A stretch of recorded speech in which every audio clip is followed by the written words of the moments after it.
श्रीनारायणाष्टोत्तरशतनामस्तोत्रम् श्रीगणेशाय नमः। नारायणाय सुरमण्डनमण्डनाय नारायणाय सकलस्थितिकारणाय नारायणाय भवभीतिनिवारणाय नारायणाय प्रभवाय नमो नमस्ते। नारायणाय शतचन्द्रनिभाननाय नारायणाय मणिकुण्डलधारणाय नारायणाय निजभक्तपरायणाय नारायणाय सुभगाय नमो नमस्ते। नारायणाय सुरलोकप्रपोषकाय नारायणाय खलदुष्टविनाशकाय नारायणाय दितिपुत्रविमर्दनाय नारायणाय सुलभाय नमो नमस्ते। नारायणाय रविमण्डलसंस्थिताय नारायणाय परमार्थप्रदर्शनाय नारायणाय अतुलाय अतीन्द्रयाय नारायणाय विरजाय नमो नमस्ते। नारायणाय रमणाय रमावराय नारायणाय रसिकाय रसोत्सुकाय नारायणाय रजोवर्जितनिर्मलाय नारायणाय वरदाय नमो नमस्ते। नारायणाय वरदाय मुरोत्तमाय नारायणाय अखिलान्तरसंस्थिताय नारायणाय भयशोकविवर्जिताय नारायणाय प्रबलाय नमो नमस्ते। नारायणाय निगमाय निरञ्जनाय नारायणाय चहराय नरोत्तमाय नारायणाय कटिसूत्रविभूषणाय नारायणाय हरये महते नमस्ते। वारायणाय कटकाङ्गदभूषणाय नारायणाय मणिकौस्तुभशोभनाय नारायणाय तुलमौक्तिकभूषणाय नारायणाय चयमाय नमो नमस्ते।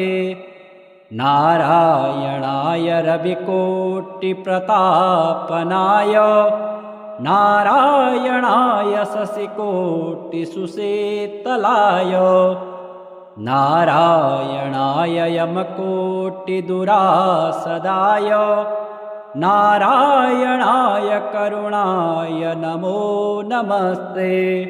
नारायणाय मुकुटोज्ज्वलसोज्ज्वलाय नारायणाय मणिनूपुरभूषणाय नारायणाय ज्वलिताग्निशिखप्रभाय नारायणाय हरये गुरवे नमस्ते।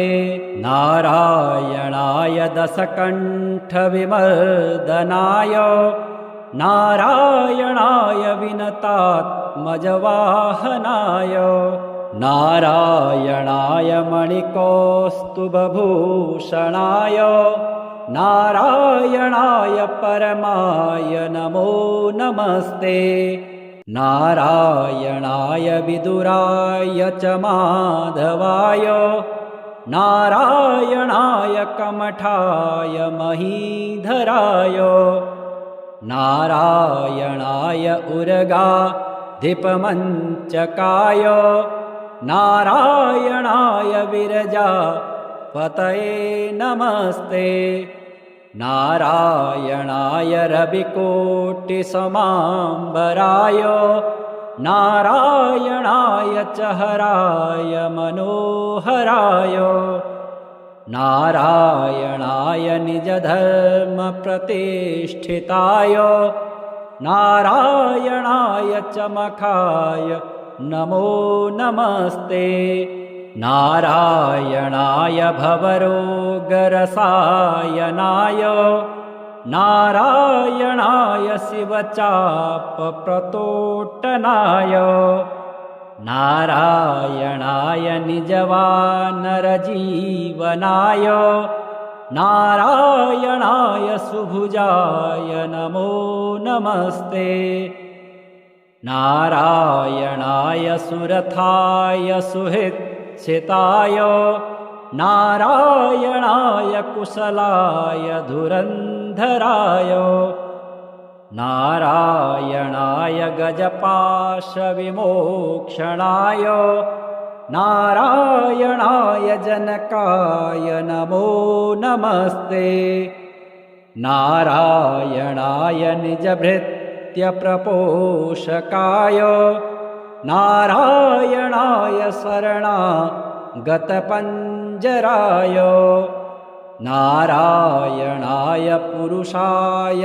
पुरातनाय नारायणाय सुपथाय नमो नमस्ते नारायणाय मणिश्वासनसंस्थिताय नारायणाय शतवीर्यशताननाय नारायणाय पवनाय च केशवाय नारायणाय रविभाय नमो नमस्ते श्रीपतिर्यज्ञपतिः प्रजापतिर्धियां पतिर्लोकपतिर्धरापतिः पतिर्गतिश्चान्धकविष्णुसात्वतां प्रसीदतां मे भगवान् सतां पतिः त्रिभुवनकमनं तमालवर्णं रविगर्गौरवराम्बरं दधाने वपुरलकुलावृतान्ननाब्जं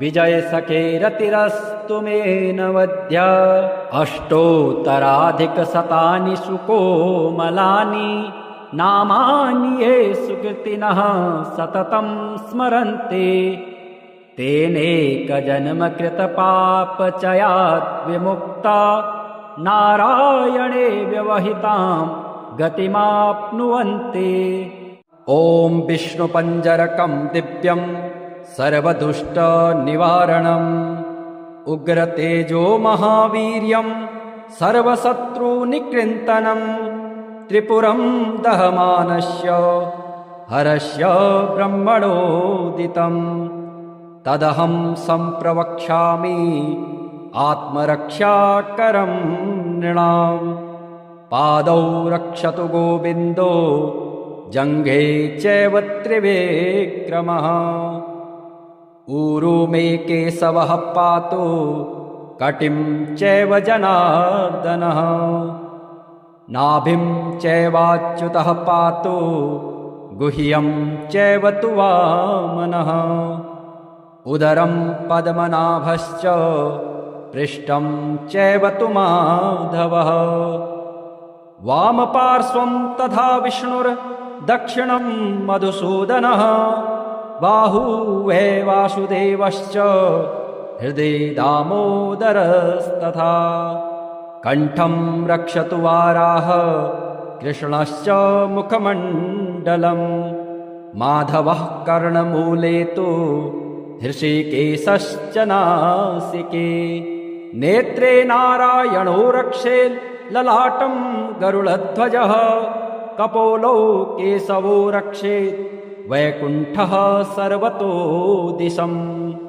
श्रीवत्साङ्कश्च सर्वेषां अङ्गानां रक्षको भवेत् पूर्वस्यां पुण्डरीकाक्ष आग्नेयां श्रीधरस्तथा दक्षिणे नारसिंहश्च नैऋत्यां माधवोऽवतु पुरुषोत्तमो मे वारुण्यां वायव्यां च जनार्दनः गदाधरस्तु कौबेर्या मीशान्यां पातु केशवः आकाशे च गदा पातु पाताले च सुदर्शनम् सन्नद्धः सर्वगात्रेषु प्रविष्टो विष्णुपञ्जरः विष्णुपञ्जरविष्टोऽहं विचरामि महीतले राजद्वारे पथे घोरे सङ्ग्रामे शत्रुसङ्कटे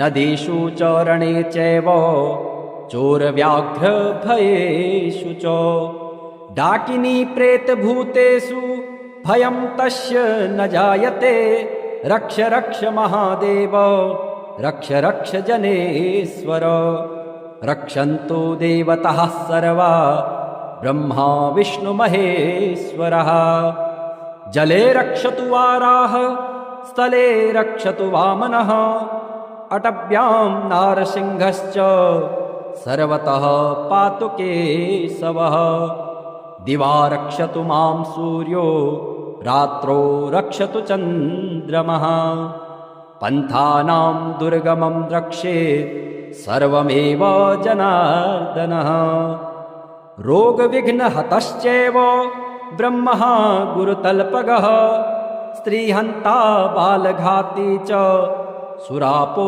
वृषलेपति मुच्यते सर्वपापेभ्यो यः पठेन्नात्र संशयः अपुत्रो लभते पुत्रं धनार्थी लभते धनं विद्यार्थी लभते विद्यां मोक्षार्थी लभते गतिम् आपदो हरते नित्यं विष्णुस्तोत्रार्थसम्पदा यस्त्विदं पठते स्तोत्रं विष्णुपञ्जरमुत्तमम् मुच्यते सर्वपापेभ्यो विष्णुलोकं स गच्छति गोसहस्रफलं तस्य वाजपेयशतस्य च अश्वमेधसहस्रस्य फलं प्राप्नोति मानवः सर्वकामं लभेदस्य पठनान्नात्र संशयः जले विष्णुः स्थले विष्णुर्विष्णुः पर्वतमस्तके ज्वालामालाकुले विष्णुः सर्वं विष्णुमयं जगत् तुलस्योवाच ॐ नमो भगवते तुभ्यं नारायण जगत्पते केवलानुभवानन्द स्वरूप परमेश्वर कंसारये महेशाय केशवाय नमोऽस्तुते हरये नरसिंहाय श्रीकान्ताय नमो नमः नमो भक्त्यैकलभ्याय तर्कदूराय ते नमः नमो वेदान्तवेद्याय विद्यावेद्याय ते नमः नमस्ते श्रुतिगम्याय श्रुतिस्तुत्याय ते नमः नमो नीलघनश्याम तनवे धृतमूर्तये बहुरूपोरुरूपाय निरूपाय नमो नमः पूजकाय च पूज्याय पत्रपुष्पफलः प्रभो अभवाय भवेच्छेत्रे सुखदुःखप्रदाय च तवैवाहं सुखकरा पञ्चमे प्रभुरीश्वर नमस्तुभ्यं नमस्तुभ्यं नमस्तुभ्यं हरे नमः इति श्रुत्वा दण्डवत्सा कृत्वा तञ्च प्रदक्षिणं पुनस्तुष्टावतुष्टात्मा वचोभिर्मलः सखी ध्यायेदाजानुबाहुं धृतशरधनुषं पद्मपद्मासनस्थं पीतं वासो वसानं नवकमलदलस्पर्धिनेत्रं प्रसन्नं वामाङ्कारूढसेता मुखकमलमिलल्लोचनं नीरदाभं नानालङ्कारदीप्तं दधतमुर्जटा मण्डलं रामचन्द्रम् चरितं रघुनाथस्य शतकोटे प्रविस्तरम् एकैकमक्षरं पुंसां महापातकनाशनं ध्यात्वा नीलोत्पलश्यामं रामं राजीवलोचनं जानकी लक्ष्मणोपेतं जटामुकुटमण्डितं सासे तूर्णधनुर्बाण पाणिं नक्तं चरान्तकं स्वलीलया जगत्तातु माविर्भूतमजं विभो रामरक्षां पठेत् प्राज्ञः पापग्निं सर्वकामदां शिरो मे राघवः पातु बालं दशरथात्मजः कौसल्येयो दृशो पातु विश्वामित्रप्रियः सुते घ्राणं पातु मखत्राता मुखं सौमित्रिवत्सलः जिह्वां विद्यानिधिः पातु कण्ठं भरतवन्दितः स्कन्धो दिव्यायुधः पातु भुजो भग्नेशकार्मुकः करौ सीतापतिः पातु हृदयं जामदग्निजित् मध्यं पातु खरध्वंसे नाभिं जामवदाश्रयः सुग्रीवेशः कटे पातु शक्तिनी हनुमत्प्रभो ऊरू रघुत्तमः पातु रक्षः कुलविनाशकृत् जानुनी सेतुकृत पातु जङ्घे दशमुखान्तकः पादौ विभीषणस्येदः पातु रामोऽखिलं वपुः एतां रामबलोपेतां रक्षां यः सुकृते पठेत् स चिरायुः सुखी पुत्रे विजयी विनयी भवेत् पातालभूतलव्योम चारिणच्छद्मचारिणः न दृष्टुमपेत्सक्तास्ते रक्षितं रामनामभिः रामेति रामभद्रेति रामचन्द्रेति वा स्मरन् नरो न लिप्यते पापैर्भुक्तिं मुक्तिं च विन्दति जगज्जैत्रैकमन्त्रेण रामनाम्नाभिरक्षितं यः कण्ठे धारयेत् तस्य करस्थाः सर्वसिद्धयः वज्रपञ्जरनामेदं यो राम कवचं स्मरेत् अव्याहताज्ञः सर्वत्र लभते जयमङ्गलम् आदिष्टवान् यथा स्वप्ने रामरक्षामिमां हरः तथा लिखितवान् प्रातः प्रबुद्धो बुधकौशिकः आरामः कल्पवृक्षाणां विरामः सकलापदाम् अभिरामस्त्रिलोकानां रामः श्रीमान् सनः प्रभो तरुणो रूपसम्पन्नो सुकुमारो महाबलो पुण्डरीकविशालाक्षो चीरकृष्णाजिनाम्बरो फलमूलासिनो दान्तो तापसो ब्रह्मचारिणो पुत्रो दशरथस्येतौ भ्रातरो रामलक्ष्मणो शरण्यो सर्वसत्त्वानां श्रेष्ठो सर्वधनुष्मतां रक्षः कुलनिहन्तारो त्रायेतां नो रघुत्तमो आतसज्जधनुषा विशुस्पृशा वक्षया शुगनिषङ्गशङ्गिनौ रक्षणाय मम रामलक्ष्मणा वग्रतः पथि सदैव गच्छताम् सन्नद्धा कवची खड्गे चापबाणधरो युवा गच्छन् मनोरथान्नश्च रामः पातु स लक्ष्मणः रामो दाशरथे सूरो लक्ष्मणानुचरो बले काकुत्स्थः पुरुषः पूर्णः कौसल्येयो रघुत्तमः वेदान्तवेद्यो यज्ञेशः पुराणपुरुषोत्तमः जानकीवल्लभः श्रीमान् प्रमेय पराक्रमः इत्येतानि जपन्नित्यं मदभक्तः श्रद्धयान्वितः अश्वमेधाधिकं पुण्यं सम्प्राप्नोति न संशयः रामं दूर्वादलश्यामं पदमाक्षं पीतवाससं स्तुवन्ते नामभिर्दिव्यैर्न ते संसारिणो नरः रामं लक्ष्मणपूर्वजं रघुवरं सीतापतिं सुन्दरं काकुत्स्थं करुणाणवं गुणनिधिं विप्रप्रियं धार्मिकं राजेन्द्रं सत्यसन्धं दशरथतनयं श्यामलं शान्तिमूर्तिं वन्दे लोकाभिरामं रघुकुलतिलकं राघवं रावणारें रामाय रामभद्राय रामचन्द्राय वेधसे रघुनाथाय नाथाय सीतायाः पतये नमः। श्रीराम राम रघुनन्दन राम राम श्रीराम राम भरताग्रज राम राम श्रीराम राम रणकर्कश राम राम श्रीराम राम शरणं भव राम राम। श्रीरामचन्द्र चरणौ मनसा स्मरामि, श्रीरामचन्द्र चरणौ वचसा गृह्णामि, श्रीरामचन्द्र चरणौ शिरसा नमामि, श्रीरामचन्द्र चरणौ शरणं प्रपद्ये। माता रामो मत्पिता रामचन्द्रः, स्वामी रामो मत्सखा रामचन्द्रः, सर्वस्वं मे रामचन्द्रो दयालुर्नान्यं जाने नैव जाने न जाने। दक्षिणे लक्ष्मणो यस्य, वामे च जनकात्मजा, पुरतो मारुतिर्यस्य तं वन्दे रघुनन्दनम्। लोकाभिरामं रणरङ्गधीरं राजीवनेत्रं रघुवंशनाथं, कारुण्यरूपं करुणाकरं तं श्रीरामचन्द्रं शरणं प्रपद्ये।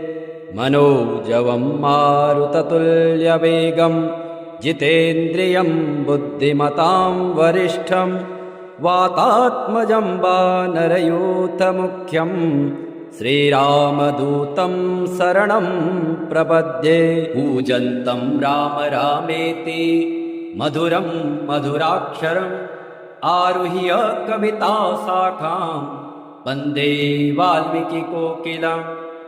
आपदामपहर्तारं दातारं सर्वसम्पदां, लोकाभिरामं श्रीरामं भूयो भूयो नमाम्यहम्।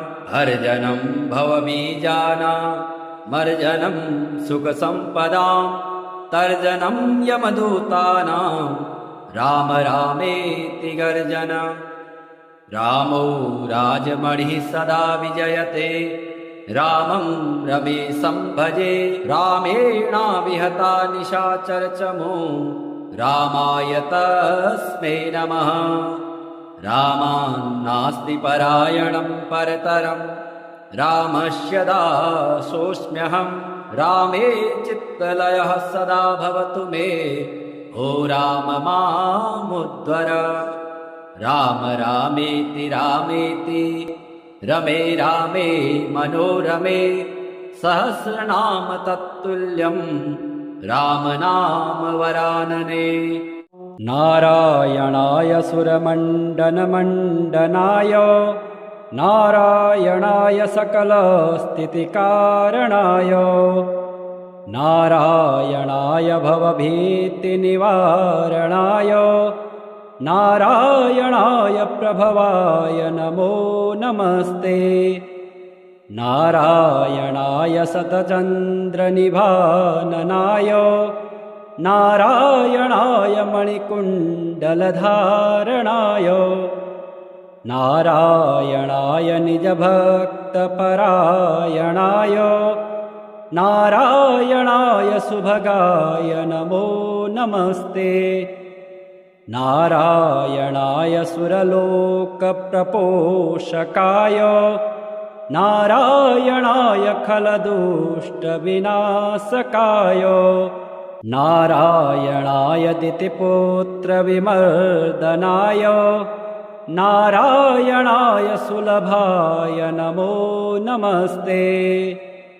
नारायणाय रविमण्डलसंस्थिताय, नारायणाय परमार्थप्रदर्शनाय, नारायणाय अतुलाय अतीन्द्रियाय, नारायणाय विरजाय नमो नमस्ते। नारायणाय रमणाय रमावराय, नारायणाय रसिकाय रसोत्सुकाय, नारायणाय रजोवर्जितनिर्मलाय, नारायणाय वरदाय नमो नमस्ते। नारायणाय वरदाय मुरोत्तमाय, नारायणाय अखिलान्तरसंस्थिताय, नारायणाय भयशोकविवर्जिताय, नारायणाय प्रबलाय नमो नमस्ते। नारायणाय निगमाय निरञ्जनाय, नारायणाय च हराय नरोत्तमाय नारायणाय कटिसूत्रविभूषणाय नारायणाय हरये महते नमस्ते वारायणाय कटकाङ्गदभूषणाय नारायणाय मणिकौस्तुभशोभनाय नारायणाय तुलमौक्तिकभूषणाय नारायणाय च यमाय नमो नमस्ते नारायणाय रविकोटिप्रतापनाय नारायणाय शशिकोटिसुशीतलाय नारायणाय यमकोटिदुरासदाय नारायणाय करुणाय नमो नमस्ते नारायणाय मुकुटोज्ज्वलसोज्ज्वलाय नारायणाय मणिनूपुरभूषणाय नारायणाय ज्वलिताग्निशिखप्रभाय नारायणाय हरये गुरवे नमस्ते नारायणाय दशकण्ठविमर्दनाय नारायणाय विनतात्मजवाहनाय नारायणाय मणिकौस्तुभभूषणाय नारायणाय परमाय नमो नमस्ते नारायणाय विदुराय च माधवाय नारायणाय कमठाय महीधराय नारायणाय उर्गाधिपमञ्चकाय नारायणाय विरजापतये नमस्ते नारायणाय रविकोटिसमाम्बराय नारायणाय च हराय मनोहराय नारायणाय निजधर्मप्रतिष्ठिताय नारायणाय च मखाय नमो नमस्ते नारायणाय भवरोगरसायनाय नारायणाय शिवचापप्रतोट्टनाय नारायणाय निजवानरजीवनाय नारायणाय सुभुजाय नमो नमस्ते नारायणाय सुरथाय सुहृच्छिताय नारायणाय कुशलाय धुरन्धराय नारायणाय गजपाशविमोक्षणाय नारायणाय जनकाय नमो नमस्ते नारायणाय निजभृत्यप्रपोषकाय नारायणाय शरणागतपञ्जराय नारायणाय पुरुषाय पुरातनाय नारायणाय सुपथाय नमो नमस्ते नारायणाय मणिश्वासनसंस्थिताय नारायणाय शतवीर्यशताननाय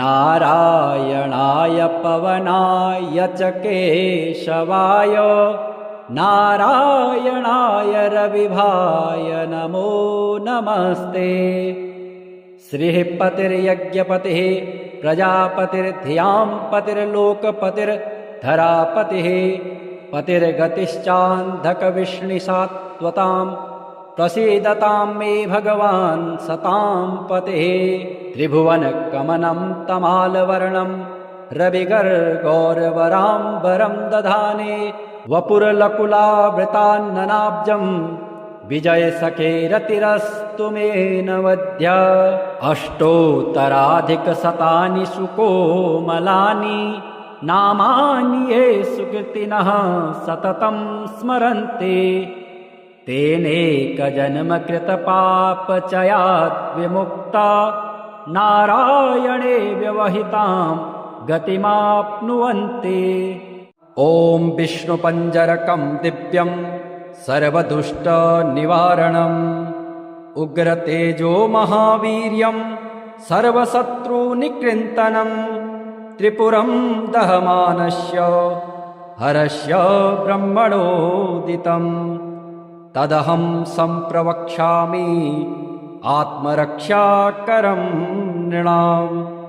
पादौ रक्षतु गोविन्दो जङ्घे चैव त्रिविक्रमः ऊरू मे केशवः पातु कटिं चैव जनार्दनः नाभिं चैवाच्युतः पातु गुह्यं चैव तु वामनः उदरं पद्मनाभश्च पृष्ठं चैव तु माधवः वामपार्श्वं तथा विष्णुर्दक्षिणं मधुसूदनः बाहुवे वासुदेवश्च हृदि दामोदरस्तथा कण्ठं रक्षतु वाराह कृष्णश्च मुखमण्डलं माधवः कर्णमूले तु हृषिकेशश्च नासिके नेत्रे नारायणो रक्षेत् ललाटं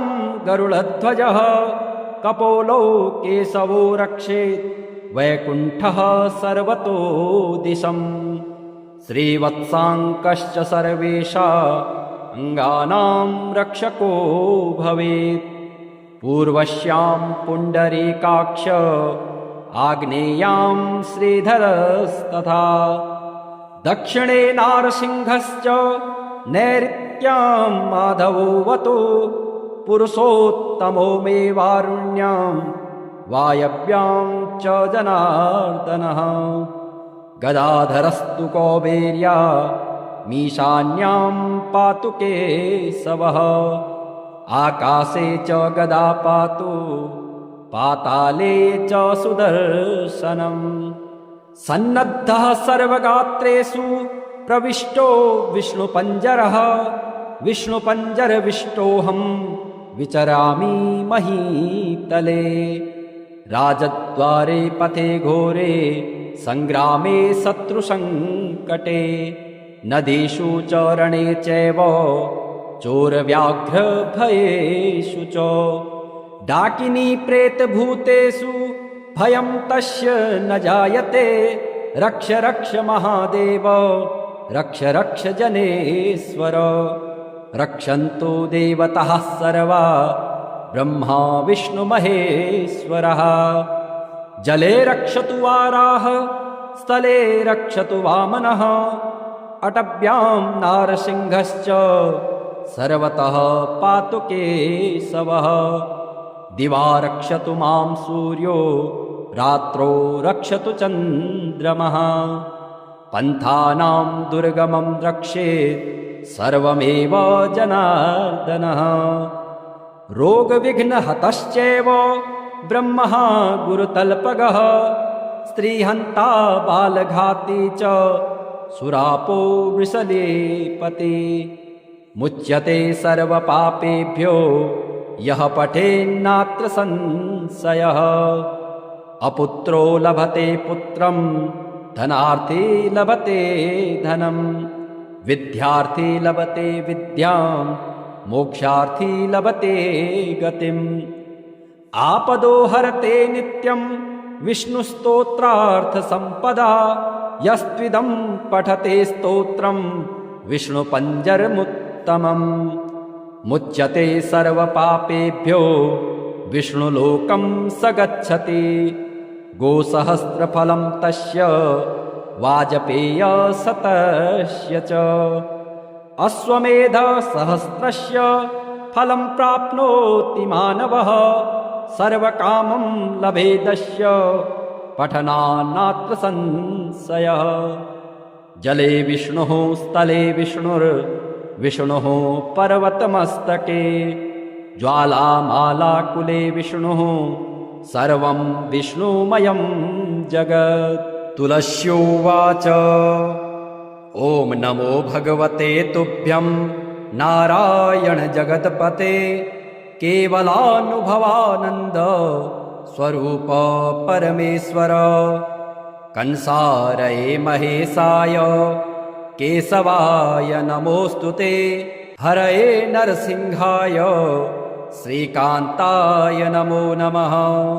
नमो भक्त्यैकलभ्याय तर्कदूराय ते नमः। नमो वेदान्तवेद्याय विद्यावेद्याय ते नमः। नमस्ते श्रुतिगम्याय श्रुतिस्तुत्याय ते नमः। नमो नीलघनश्याम तनवे धृतमूर्तये बहुरूपोरुरूपाय निरूपाय नमो नमः। पूजकाय च पूज्याय पत्रपुष्पफलः प्रभो। अभवाय भवेच्छेत्रे सुखदुःखप्रदाय च तवैवाहं सुखकरा पञ्चमे प्रभुरीश्वर।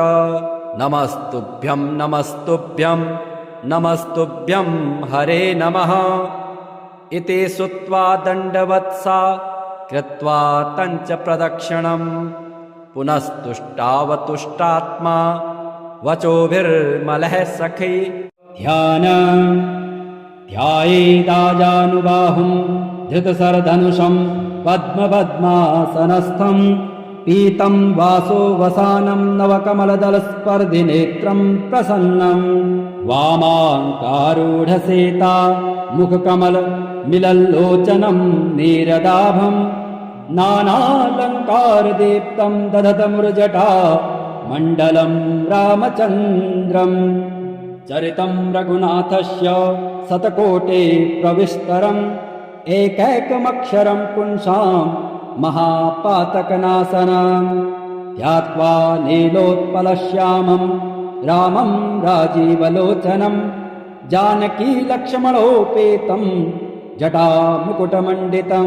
सासे तूर्णधनुर्बाण पाणिं नक्तं चरान्तकं स्वलीलया जगत्तातु माविर्भूतमजं विभो। रामरक्षां पठेत् प्राज्ञः पापगनिं सर्वकामदां।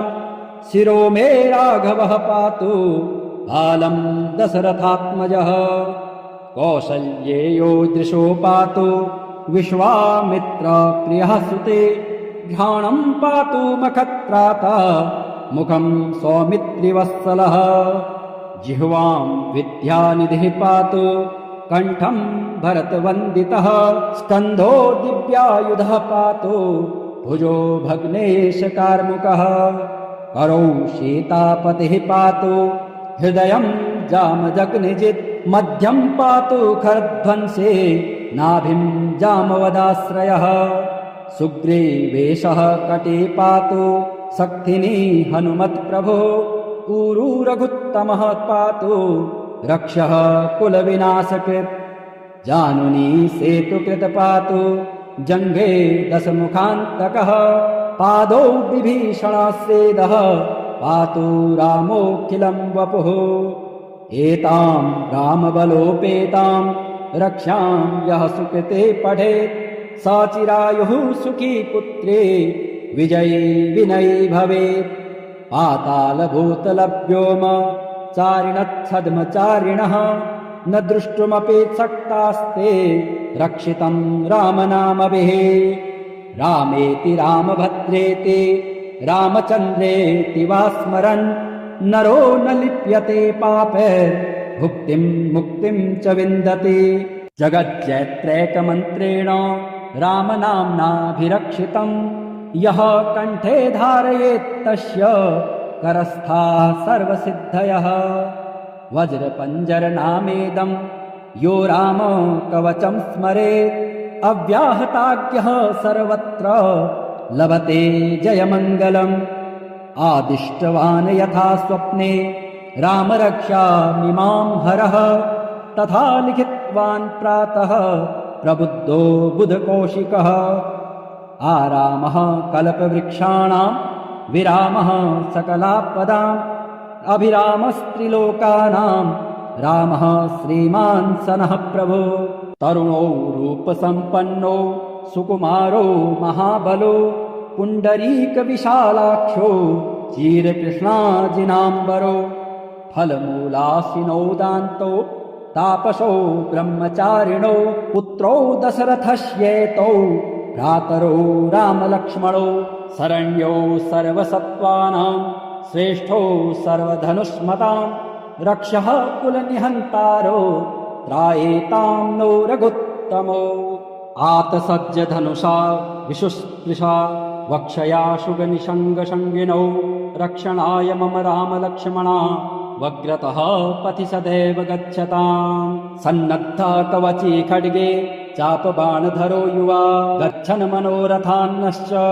रामः पातु स लक्ष्मणः रामो दाशरथे शूरो लक्ष्मणानुचरो बले काकुत्स्थः पुरुषः पूर्णः कौसल्येयो रघुत्तमः वेदान्तवेद्यो यज्ञेशः पुराणपुरुषोत्तमः जानकीवल्लभः श्रीमान् प्रमेय पराक्रमः इत्येतानि जपन्नित्यं मद्भक्तः श्रद्धयान्वितः अश्वमेधाधिकं पुण्यं सम्प्राप्नोति न संशयः रामं दुर्वादलश्यामं पदमाक्षं पीतवाससं स्तुवन्ते नामभिर्दिव्यैर् न ते संसारिणो नरः रामं लक्ष्मणपूर्वजं रघुवरं सीतापतिं सुन्दरं काकुत्स्थं करुणाणवं गुणनिधिं विप्रप्रियं धार्मिकं राजेन्द्रं सत्यसन्धं दशरथतनयं श्यामलं शान्तिमूर्तिं वन्दे लोकाभिरामं रघुकुलतिलकं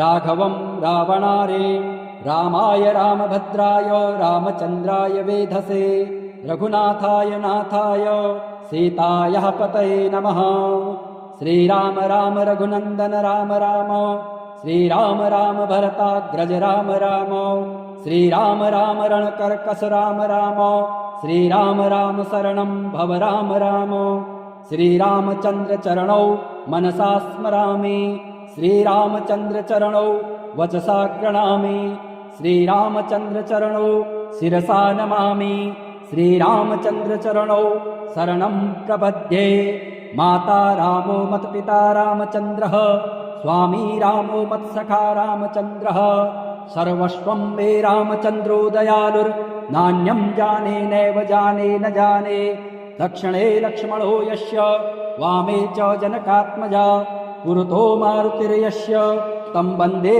रघुनन्दनम् लोकाभिरामं रणरङ्गधीरं राजीवनेत्रं रघुवंशनाथं कारुण्यरूपं करुणाकरं तं श्रीरामचन्द्रं शरणं प्रपद्ये मनोजवं मारुततुल्यवेगं जितेन्द्रियं बुद्धिमतां वरिष्ठं वातात्मजं वानरयूथमुख्यं श्रीरामदूतं शरणं प्रपद्ये पूजन्तं राम रामेति मधुरं मधुराक्षरम् आरुह्य कविताशाखां वन्दे वाल्मीकिकोकिलम् आपदामपहर्तारं दातारं सर्वसम्पदां लोकाभिरामं श्रीरामं भूयो भूयो नमाम्यहं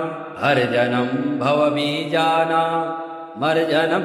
सुखसम्पदां तर्जनं यमदूतानां राम रामेति गर्जन रामो राजमणिः सदा विजयते रामं रमेशं भजे रामेणाविहता निशाचरचमो रामाय तस्मै नमः रामान्नास्ति परायणं परतरं रामस्य दासोऽस्म्यहं रामे चित्तलयः सदा भवतु मे ओ राम मामुद्धर राम रामेति रामेति रमे रामे मनोरमे सहस्रनाम तत्तुल्यं राम नाम वरानने।